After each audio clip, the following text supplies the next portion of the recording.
हम लोग पढ़ रहे हैं क्लास 9th का एनसीईआरटी मैथ, जिसमें हम लोग प्रश्नावली 7.1 का 8वां प्रश्न सॉल्व करेंगे। हमारा प्रश्न नंबर 8 है कि एक समकोण त्रिभुज ABC में जिसमें कोण C समकोण है। इस चित्र के माध्यम से आप देख सकते हैं, यहाँ पे त्रिभुज ABC दिया हुआ है जिसमें ये कोण C समकोण दिया है। कह रहा है कि M कर्ण AB का मध्य बिंदु है, यानी ये जो M बिंदु है वो AB का मध्य बिंदु है। जब AB का यह मध्य बिंदु होगा, इसका अर्थात AM BM के बराबर होगा। उसके बाद से कह रहा है कि C को M से मिलाकर D तक इस प्रकार बढ़ाया गया है कि DM बराबर CM, यानी इस C को M से होते हुए D तक इस प्रकार बढ़ाया गया है कि ये CM बराबर ये DM बराबर हो जाता है, मतलब CM बराबर DM। फिर कह रहा है कि बिंदु D को बिंदु B से मिला दिया जाता है, यानी ये जो बिंदु B है इसको D से मिला दिया जाता है। तो कह रहा है सिद्ध कीजिए कि त्रिभुज AMC सर्वांगसम BMD। ये हमारा त्रिभुज AMC है और ये BMD है, मतलब इस त्रिभुज को इस त्रिभुज के सर्वांगसम प्रूफ कर देना है। फिर दूसरा में कह रहा है कि कोण DBC एक समकोण है, यानी DBC एक समकोण है, मतलब 90 डिग्री प्रूफ कर देना है कि B एंगल 90 डिग्री का है। फिर यहाँ से तीसरा कह रहा है कि त्रिभुज DBC सर्वांगसम त्रिभुज ACB, यानी यहाँ से आप त्रिभुज को देख सकते हैं DBC, मतलब ये वाला त्रिभुज, इस त्रिभुज के सर्वांगसम प्रूफ करना। इसका नाम है ACB, यानी DBC और ACB को सर्वांगसम प्रूफ करना है। फिर लास्ट में चौथा है कि CM बराबर हाफ AB। ये हमारा CM है, हाफ AB के बराबर, AB का आधा प्रूफ कर देना है कि CM है। तो चलिए इसको हम प्रूफ करते हैं। तो ऐसे प्रश्नों को सॉल्व करने के लिए हम 3 स्टेप फॉलो करते हैं। पहला स्टेप में हम लोग जो भी प्रश्न में दिया होता है उसको नोट कर लेते हैं, और जो भी सिद्ध करना होता है उसको लिख लेते हैं। और लास्ट में जो है कि उपपत्ति, अर्थात जिसको इंग्लिश में प्रूफ या प्रमाण भी कहा जाता है। तो इस प्रश्न को हम यहाँ पे, इस बुक को यहाँ पे साइड करते हैं और इसमें जो जो भी चीज़ें दी हुई है उसको नोट कर लेते हैं पहले। तो यहाँ पे हमने 3 हेडिंग बना लिया है, दिया है, सिद्ध करना है और प्रमाण। तो दिया है में उसको भरेंगे जो इस किताब में दिया हुआ है। इसमें सबसे पहले दिया है कि C एक समकोण है, मतलब त्रिभुज ABC का कोण C समकोण है। तो यहाँ पर लिख देंगे कि कोण C बराबर 90 डिग्री, इसलिए 90 डिग्री जिसका एंगल होता है उसी को समकोण कहा जाता है। उसके बाद दिया है कि ये जो M है ना, AB का मध्य बिंदु है। तो जब AB का मध्य बिंदु होगा इसका मतलब AM बराबर BM हो जाएगा। तो यहाँ से लिख देंगे कि AM बराबर BM दिया हुआ है। ये M जो है कि AB के मध्य बिंदु होने के वजह से। और एक दिया है कि DM बराबर CM, तो यहाँ से लिख देंगे कि DM बराबर CM। यानी 3 चीज़ें हमको दी हुई है, 3 चीज़ों को हमने लिख लिया है। उसके बाद से जो सिद्ध करना है उसको देखते हैं। इसमें 4 चीज़ें सिद्ध करना है, उसको नोट कर लेते हैं। हमको पहला सिद्ध करना है कि त्रिभुज, चलिए यहाँ से हम लिखते हैं, हमको सिद्ध करना है कि पहला त्रिभुज AMC सर्वांगसम त्रिभुज BMD, यहाँ से आप देख सकते हैं। और दूसरा प्रूफ करना है हमको कि DBC बराबर 90 डिग्री, यानी 90 डिग्री का मतलब समकोण प्रूफ करना है। और कह रहा तीसरा हमको सिद्ध करना है कि त्रिभुज DBC सर्वांगसम त्रिभुज ACB। अब लास्ट में बच जाता है एक चौथा, जिसको प्रूफ करना है कि CM बराबर हाफ AB। यानी जितने चीज़ें हमको प्रूफ करनी थी सब हमने यहाँ पे नोट कर लिया है। अब हमको लास्ट में एक हेडिंग बचा है प्रमाण। अब इसी में जो है कि प्रूफ किया जाएगा जो भी करना है। तो चलिए हम स्टार्ट करते हैं प्रूफ करना। तो सबसे पहले हम पहला प्रूफ करेंगे, तो हेडिंग डाल देंगे पहला में कह रहा है कि त्रिभुज AMC सर्वांगसम त्रिभुज BMD प्रूफ करना है। तो देखिए, जब भी 2 त्रिभुज प्रूफ करना हो तो वहाँ पे एक भाषा लिखना होता है यहाँ पे कि त्रिभुज AMC, और मतलब जिस भी त्रिभुज को प्रूफ करना है लिख देंगे उतना में, त्रिभुज BMD में यहाँ पे लिख देंगे। हमने यहाँ पे लिख दिया है। अब इसमें देखेंगे कि कौन कौन सी चीज़ें किसमें है। तो यहाँ पे आप देख सकते हैं कि यहाँ पे त्रिभुज जो है कि ए एम सी में देखते हैं। तो यहाँ से ए एम सी में ये जो एम एंगल यहाँ पे दिख रहा है, यहाँ पे जो एंगल बन रहा है ऐसे, और यहाँ पे बी एम डी में ये जो एंगल बन रहा है, ये दोनों जो है कि बराबर हो जाएगा। इसका मतलब शीर्षाभिमुख कोण से ये दोनों बराबर हो जाएंगे। तो इसको आप लिख लीजिए।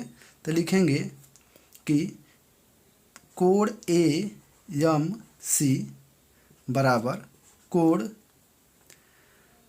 बी एम डी, यहाँ से लिख रहे हैं बी एम डी, ये हमारा बराबर हो गया। मतलब एक एंगल्स बराबर हो गए हैं। अब इसमें देखते हैं और क्या दिया है। तो यहाँ से ए एम बराबर बी एम तो अभी दिया हुआ है। देखिए ए एम बराबर बी एम, यानी इस त्रिभुज का ए एम और इस त्रिभुज का बी एम दोनों बराबर है। तो लिख देंगे कि ए एम बराबर बी एम। और ध्यान रहे ये चूँकि दिया हुआ है तो इसके आगे लिख देंगे कि यह दिया है, और यह शीर्षाभिमुख कोण के होने से बराबर हुआ था। मतलब आमने सामने के कोण की वजह से ये बराबर हुआ था। तो इसको लिख देंगे ये शीर्षाभिमुख कोण है। शीर्षाभिमुख कोण ये हमारा हो गया। यानी दो चीज़ें हमको अभी तक बराबर मिल चुका है, और एक चीज़ और चाहिए, क्योंकि कोई भी सर्वांग समता का सूत्र लगाने के लिए हमको कम से कम 3 चीज़ें बराबर होनी चाहिए, तब देखेंगे कौन सी सर्वांग समता लग रही है। तो यहाँ से हम लोग एक भुजा बराबर कर लिए हैं, एक एंगल बराबर कर चुके हैं। अब हम कहीं से अगर एक भुजा और बराबर कर ले तो साइड एंगल साइड लग सकता है। तो यहाँ पे ध्यान देंगे हम सब, यहाँ पे ए एम जो है कि बराबर हुआ है बी एम के, और ये एंगल भी बराबर हुआ। अगर ये सी एम डी एम के बराबर हो जाए तो एंगल साइड वाला फॉर्मूला हमारा लग जाएगा, यानी एस ए एस सर्वांग समता लग जाएगा। तो यहाँ से सी एम बराबर बी एम तो खुद ही दिया हुआ है, इस बुक में ही दिया है कि डी एम बराबर सी एम। तो यहाँ से लिख देंगे कि डी एम बराबर सी एम, ये दिया हुआ है। हाँ, कोई भी सर्वांग समता लगाते समय यहाँ पे जो लिखते हैं उस पर ध्यान नहीं देते हैं, इस चित्र में ध्यान देते हैं कि कैसे सर्वांग सम है। यहाँ से आप देखिए इस किताब में, यहाँ पे जो है कि बी एम बराबर ए एम बराबर है। ये जो एंगल है ये वाला एंगल भी हमारा बराबर है, और ये भी बराबर है। मतलब भुजा कोण भुजा, यानी साइड एंगल साइड वाला रूल से ये दोनों त्रिभुज बराबर हो जा रहा है। तो यहाँ से हम लिख सकते हैं कि अतः त्रिभुज ए एम सी सर्वांग सम त्रिभुज बी एम डी, और कौन सा नियम लगा है, यस ए यस। तो यहाँ पे यस ए यस रूल लिख देंगे, यानी यस ए यस रूल से यह जो है कि यस ए यस सर्वांग समता से यह क्वेश्चन प्रूफ हो गया है। यह हमारा प्रूफ हो चुका है। अब हम लोग बात करते हैं दूसरे की। तो दूसरे में हमको प्रूफ करना है, यही हमारा फिगर है कि ये जो डी बी सी है ये समकोण है, मतलब 90 डिग्री का है। तो इसके लिए हम क्या करते हैं, इसमें चूँकि ये दोनों त्रिभुज अब सर्वांगसम हो गए हैं, इसका मतलब ये जो एंगल ए वाला है, यानी इसका नाम हम यहाँ से लिख सकते हैं सी ए एम, इस एम बी डी के बराबर होगा, या चाहे डी बी एम के बराबर होगा। यानी अगर दो त्रिभुज सर्वांगसम जब हो जाता है तो उसे करस्पॉन्डिंग एंगल्स जो होते हैं, जो संगत कोण होता है, चाहे संगत भुजा होती है, सब आपस में बराबर हो जाता है। यही तो सर्वांगसमता का अच्छा गुण है। अब इसमें क्या करेंगे, इस एंगल को इस एंगल के बराबर कर देंगे। तो यहाँ से लिख देंगे कि सी ए एम कोण सी ए एम बराबर कोण डी बी एम। यहाँ लिख देंगे कि सी पी सी टी से बराबर है। इसका फुल फॉर्म होता है corresponding parts of congruency triangle. चलिए यहाँ से हो गया। अब इस दूसरे में एक चीज़ ध्यान देंगे, यहाँ पे चूँकि कोण सी 90 डिग्री का कहा था, तो जब ये सी 90 डिग्री का है, इसका मतलब किसी भी त्रिभुज का एंगल हम जानते हैं कि 180 डिग्री का होता है। तो जब यह 90 डिग्री का है, इसका मतलब ये दोनों एंगल का योगफल भी हमारा 90 डिग्री का होगा, तभी तो 180 डिग्री होगा। इसका मतलब इस एंगल को जोड़ेंगे तो 90 डिग्री आएगा। तो इस एंगल का नाम है सी ए एम, और इस एंगल का नाम है यहाँ पे सी बी एम। तो लिख देते हैं, क्या दिक्कत है। यहाँ से लिखेंगे इसका हम जो है कि लैंग्वेज लिख देते हैं कि CAM अब प्लस यहाँ से लिख देंगे CBM और जब दोनों को जोड़ेंगे तो 90 डिग्री होना ही होना है, कहाँ से कि C 90 डिग्री का है। फिर यहाँ से दो एंगल जब बराबर हो गया, लेकिन ऊपर आप देखेंगे कि CAM बराबर अब वही लिखे हैं कि DBM, यानी CAM की जगह यहाँ पर हम DBM आराम से रख सकते हैं, इस CPCT में दिया हुआ है। इसका मतलब यहाँ पे लिख दीजिए DBM प्लस CBM बराबर 90 डिग्री। थोड़ा गौर से देखिएगा, ये DBM और CBM को यहाँ देखिए DBM और यहाँ से देखिए CBM, इसका मतलब यह हो रहा है कि DBM और CBM इसी ने एंगल को दिखा रहा है, ये पूरा बड़ा वाला, यानी ये इस एंगल का नाम हो जाएगा DBC। मतलब दोनों को जोड़ेंगे तो DBC नहीं हो जाएगा, बराबर 90 डिग्री तो इधर है, यही ना प्रूफ करना था। यहाँ पे देख लीजिए आप, यहाँ पे प्रूफ करना है ना कि DBC बराबर 90 डिग्री। इसका मतलब हमारा दो क्वेश्चन प्रूफ हो गया, एक ये वाला और एक ये वाला। तो हमारे पास दो क्वेश्चंस प्रूफ हो गए हैं। अब हम लोग बात करते हैं तीसरे की। अब हम लोग को तीसरा प्रूफ करना है ये वाला कि त्रिभुज DBC सर्वांगसम त्रिभुज ACB। मतलब ये वाला त्रिभुज, ये जो बड़ा वाला त्रिभुज बन रहा है दो गो, इसको प्रूफ कर देना है कि दोनों सर्वांगसम है। तब अब अभी हमने बताया था कि जिस त्रिभुज को प्रूफ करना है तो उसको लिखते हैं उतना और उतना में, तो लिख देंगे इसमें भी कि त्रिभुज DBC तथा यही ना प्रूफ कर रहा है त्रिभुज ACB में, हमने लिख दिया यहाँ पे। अब इसमें देखेंगे कि कौन कौन सी चीज़ें बराबर दी हुई है।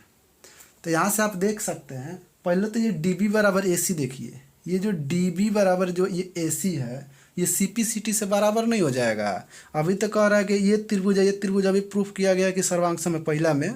तो जब दोनों सर्वांगसम है तो करस्पॉन्डिंग पार्ट एंगल से यह जो है कि बराबर नहीं हो जाएगा। इसका मतलब लिख सकते हैं कि DB बराबर CA, चाहे कुछ भी लिख सकते हैं, CA भी आप लिख सकते हैं, चाहे AC लिख सकते हैं, कोई दिक्कत नहीं है। यानी यह बराबर है, यहाँ से ACA लिख लीजिए, यानी यहाँ से CPCT से बराबर है, ऊपर सिद्ध किया गया है। अब यह एक जो है कि साइड हमको बराबर मिल गया है। अब चाहिए हमको कोई एक एंगल बराबर हो जाए। तो देखिए इसमें ये वाला एंगल 90 डिग्री अभी प्रूफ किए हैं, आइए दिया ही है 90 डिग्री। इसका मतलब ये और ये दोनों 90 डिग्री के हैं, यानी कोण B भी और कोण C भी दोनों 90 डिग्री का हो गया। मतलब एक साइड मिल गया है, एक एंगल भी मिल गया। अगर ये दोनों का में से बराबर हो जाए तो हम कह देंगे कि यस से ये जो है कि सर्वांगसम प्रूफ हो जाता है। लेकिन आप ध्यान से देखेंगे तो BC दोनों का तो BC आधार है ना, यानी दूसरी त्रिभुज, दोनों त्रिभुज का आधार BC है, मतलब दोनों का उभयनिष्ठ भुजा है, तो दोनों बराबर होगा। इसलिए लिख देंगे कि BC बराबर BC, क्योंकि दोनों त्रिभुज में BC आ रहा है तो लिख देंगे कि यह उभयनिष्ठ भुजा है, उभयनिष्ठ हो जाएगा। यानी यस से यह प्रूफ हो गया कि यह त्रिभुज सर्वांगसम है। तो यानी इसमें भी सर्वांगसमता लगा तो यस ही। तो लिख देंगे यहाँ पे, अतः त्रिभुज DBC सर्वांगसम त्रिभुज ACB, ये हमारा प्रूफ हो गया। जो रूल लगाते हैं उसको यहाँ पे लिखना अनिवार्य होता है, यानी यस लगा रहे हैं तो लिख देंगे यस रूल, चाहे लिख देते हैं यहाँ पे यस सर्वांगसमता। तो यहाँ से हमने प्रूफ कर दिया कि ये इतने के बराबर होगा। लेकिन अभी हमको एक चौथा भी प्रूफ करना है कि CM बराबर हाफ AB। तब CM बराबर हाफ AB प्रूफ करना है तो एक चीज़ आप यहाँ पे देख सकते हैं, तो यहाँ पे लिख लेते हैं चौथा, और चौथा को प्रूफ करते हैं। तो चौथा में आप ध्यान दें कि यह दोनों जब त्रिभुज सर्वांगसम है, तो यहाँ पे ध्यान देते हैं इस त्रिभुज में जब ये दोनों त्रिभुज सर्वांगसम हो गया तो CPCT से ये दोनों का विकर्ण भी तो बराबर हो जाएगा। तो CPCT से लिख देंगे कि CD बराबर AB। जब CD बराबर AB हो गया तो अभी हम लोग पढ़े थे कि ये CM और DM दोनों बराबर है, तो CDA करना जो है कि दो भाग में बांटेंगे, तो यानी इसको नहीं लिख सकते हैं 2CM बराबर AB। तो सी एम दो को जब इधर भेजेंगे पक्षांतर करेंगे तो ए बी बटा 2 आ जाएगा। और यही प्रूफ करना है कि सी एम जो है कि हाफ ए बी के बराबर है, यही हाफ ए बी है, 1/2 ए बी लिखे थे इसी को। इस प्रकार हमने चारों को प्रूफ कर दिया। अगर ये वीडियो आप सबको पसंद आया हो, ये क्वेश्चन समझ में आया हो, तो वीडियो को लाइक कीजिए और चैनल को सब्सक्राइब जरूर कीजिए। इसके आगे हम लोग पढ़ेंगे अगले प्रश्नों को।